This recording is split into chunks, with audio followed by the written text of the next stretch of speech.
The Dance of Destiny. In a small coastal town, tucked between vibrant jungles and sandy shores, there lived a teenage girl named Zuri. She was known for her warm heart and quiet demeanor. Though life had not been kind to her, Zuri lost her parents when she was younger and was raised by her grandmother Amina, who had little to offer. They lived in a humble cottage on the outskirts of the town, and every day was a struggle to make ends meet. Zuri worked tirelessly alongside her grandmother, doing odd jobs to bring food to the table. But despite everything, Zuri loved to dance.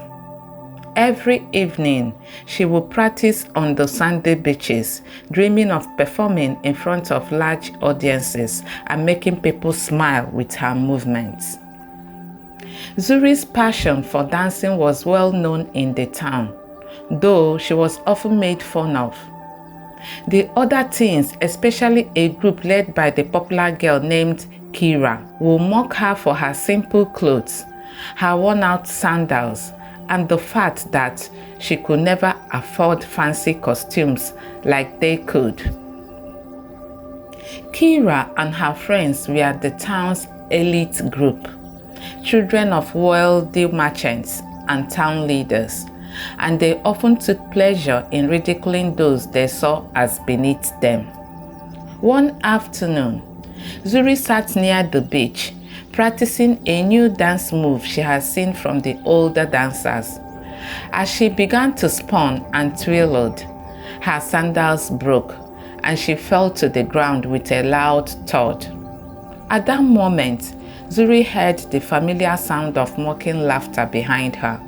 She turned to find Kira and her friend standing there, smirking. "What are you doing here, Zuri?" Kira sneered. "Are you trying to dance? Oh, how pathetic. You are just a poor girl who will never make it anywhere." The others laughed, their voices carrying over the sound of the waves, and Zuri's heart sank.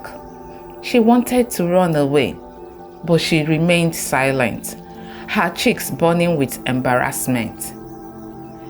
She quickly stood up and left, heading to her favorite spot in the jungle, where she could be alone and let the stink of their words fade. Unknown to Zuri, a mysterious figure watched her every day as she danced.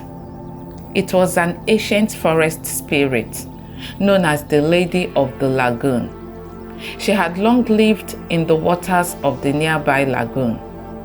She had seen Zuri dance from afar and was captivated by her natural grace, even though the girl wore only simple clothes and danced barefoot on the sand.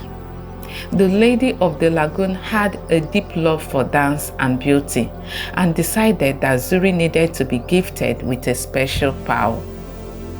One evening, as Zuri practiced near the lagoon, she lost her balance and stumbled, scraping her knee on the rocky shore. The pain made her cry out, but as she looked up, she saw a shimmering figure standing before her. It was the Lady of the Lagoon, her eyes glowing with wisdom and her clothing made of seaweed and waves. "Do not weep, child," the lady said gently. "Your dance is filled with a beauty that the world has yet to see, and I'm here to help you." Zuri, confused but fascinated, stood up. "How can you help me, ma? I'm just a poor girl with nothing to offer." The lady smiled. "You have more than you know. You have a gift, and I'll give you something to make it shine brighter than you can imagine." With a wave of her hand, the lady summoned a pair of delicate, shimmering slippers. "These are for you. When you wear them, you will dance with a grace that no one can match." Zuri was taken aback, but But ma, I don't deserve this. They look like they're made of precious materials. How can I accept them? They are a gift, the lady replied. A gift for someone with the heart and spirit to dance like no other. Wear them, my love, and they will show you the steps. Zuri, still uncertain, took the slippers, feeling their magic even before she slipped them on. As soon as she did, she felt an overwhelming surge of energy. Her body moved with fluidity and grace, like the wind brushing over the water, and she began to dance in ways she had never imagined. It felt as if the world was her stage and she was free. Day passed and Zuri practiced in secret, dancing along the shores of the lagoon, perfecting her every move. She felt more alive than ever before, and the power of the slippers made her believe in herself. She knew that she was ready for something bigger, something beyond her small town. The annual festival was fast approaching, and as it always happened, a grand dance competition will be held with a lavish prize for the winner. A large sum of gold, a place of honor, and the opportunity to perform in front of the king himself. The whole town will be gathered, and Zuri knew that she had to take part, even though she feared the ridicule from Kira and her friends. The night before the competition, Zuri sat in her room, staring at the slippers in awe. Am I really going to do this?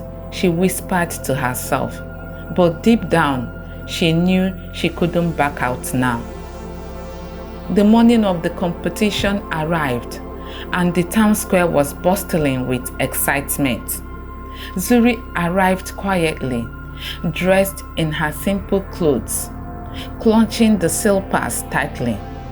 Kira, as expected, was already the center of attention, surrounded by her friends in their fancy outfits. They laughed when they saw Zuri. Are you seriously going to compete, Zuri? In these rags? Kira mocked. You will just make a fool of yourself. Zuri didn't respond. She couldn't let their cruelty stop her. She simply walked to the stage, put on her slippers, and waited for her turn. One by one, the dancers performed, showing off their elaborate steps and expensive costume. Kira's performance was flawless as expected, with everyone applauding her perfection.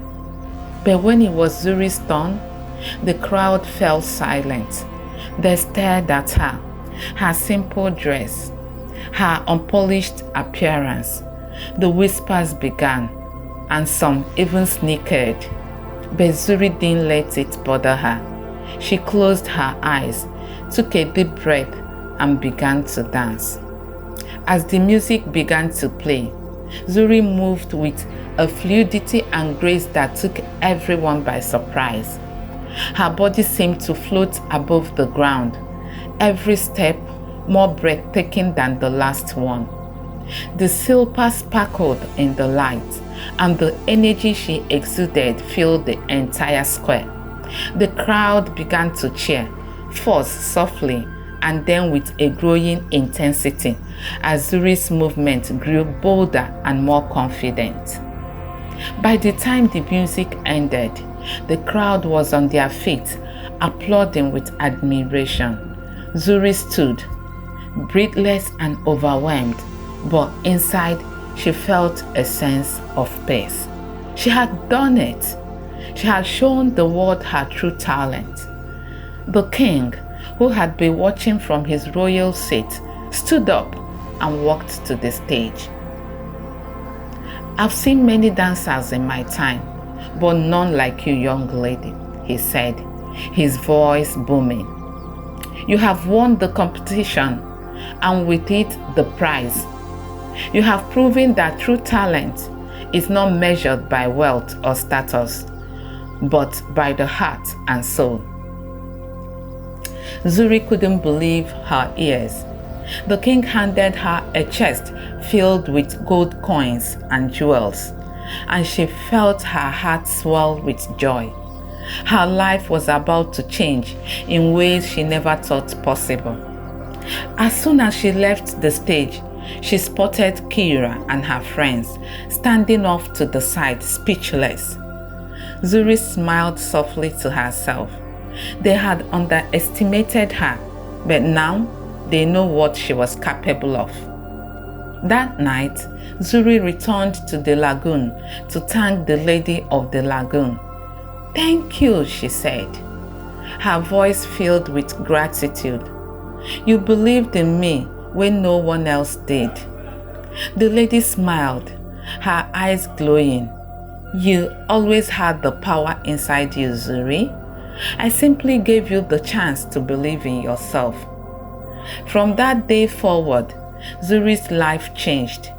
She and her grandmother lived comfortably, and Zuri's name was known far and wide as the lady who danced with the magic of the lagoon.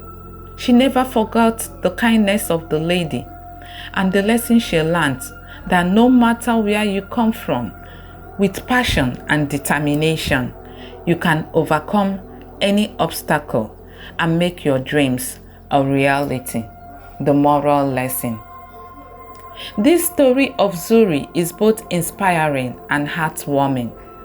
Zuri's journey from hardship to triumph through resilience, kindness, and the help of a mystical gift beautifully highlights the power of self-belief and courage. Despite the cruelty she faces from her peers, Zuri's spirit shines through, and the magical silver shoes becomes a symbol of her hidden talent and potential. The village dance competition, where Zuri finally showcases her true abilities, serves as a reminder of how dreams can come true when we dare to step out of our comfort zones. The river goddess, who recognizes Zuri's grace and kindness, reinforces this theme that one's inner beauty and spirit often attract unexpected blessings. Zuri's success not only changes her life, but also humbles those who doubted her, illustrating the lesson that everyone, regardless of their background, holds the potential of greatness. It's a lovely story of transformation, belief, and gratitude, ending with Zuri's life forever changed as she returns home to a promising life. That's it, my lovelies. We've come to the end of this video. Hope you enjoyed it. Please don't forget to like, share, and subscribe to my YouTube channel. Till I come your way next time, it's goodbye from Tabby's Corner. See you soon.